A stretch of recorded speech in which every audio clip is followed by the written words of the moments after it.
আর একবার যদি আসো সখী জল ভরিবার সালে মনের কথা বলবো দুজন বসে কথা।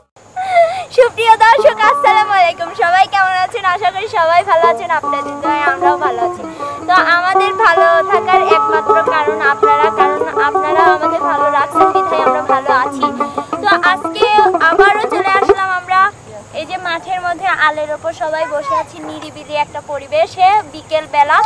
তো আমরা আমাদের গান শুনতে আপনারা বরাবরই পছন্দ করেন, তাই আর কথা না বাড়িয়ে আমরা গান শুরু করতেছি। তো নিরিবিলি গান শুরু করে। ও দাস দুপুর